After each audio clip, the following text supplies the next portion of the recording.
Jenderal Amerika Serikat Mark Milley memberi fakta baru soal perang Rusia dan Ukraina. Bahkan ia memberi kemungkinan perang segera berakhir. Hal ini diutarakannya dalam sambutan di Economic Club of New York, Rabu waktu setempat. Kala itu Milley menyinggung sebanyak 100.000 tentara Rusia telah menjadi korban tewas dan luka selama perang di Ukraina. Angka itu merupakan yang terbesar sejak perang antara Moskow dan Kyiv berlangsung pada 8 bulan lalu.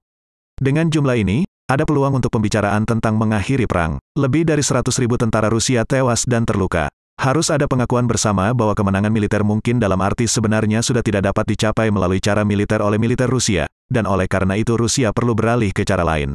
Pengamat militer juga mulai mencermati peristiwa invasi Rusia dari awal, karena, jauh sebelum perang, atau sebelum Rusia menginvasi Ukraina pada bulan Februari lalu, Amerika sudah memprediksinya dengan tepat, walau misalnya, China telah membantah kemungkinan invasi Rusia ke Ukraina terjadi, dan walau sumber Rusia sendiri telah membantahnya berkali-kali.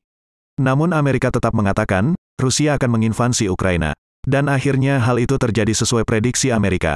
Dan beberapa hari lalu Putin menelpon Joe Biden yang pada akhirnya menggulirkan isu bahwa Rusia ingin mengakhiri perang yang telah menelan biaya besar dan korban tewas lebih 100.000 tentara Rusia ini. Dan benar saja, Amerika kemudian mengatakan perang Rusia dan Ukraina akan segera berakhir. Hal ini mencuatkan isu, hanya Amerika yang dapat membuat Rusia menyerang Ukraina, dan hanya Amerika yang dapat mengakhirinya. Rusia sendiri telah memerintahkan pasukannya untuk mundur dari kota Kherson di Ukraina Selatan setelah Putin menelpon Biden.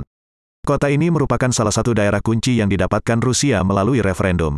Ukraina sendiri mendapatkan kekuatan tambahan dari persenjataan yang didapatkan dari negara-negara barat seperti Amerika Serikat dan Inggris.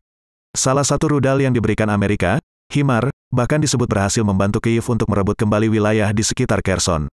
Selain kekalahan di Kherson, militer Rusia juga telah mengeluhkan kekalahan yang hebat di wilayah Donetsk, Ukraina Timur.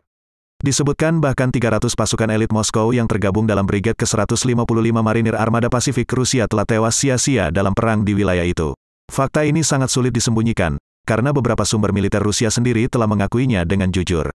Kini ketika negara-negara lain tidak yakin Rusia akan menghentikan invasinya yang telah memakan korban dan kerugian besar tersebut, Amerika malah dengan pasti mengatakan, perang akan segera berakhir, Rusia akan segera menarik pasukannya. Kita jadi bertanya-tanya, ada permainan apa di antara keduanya? Mengapa Rusia mengikuti permainan perang ini, jika hanya untuk dipermainkan oleh Amerika?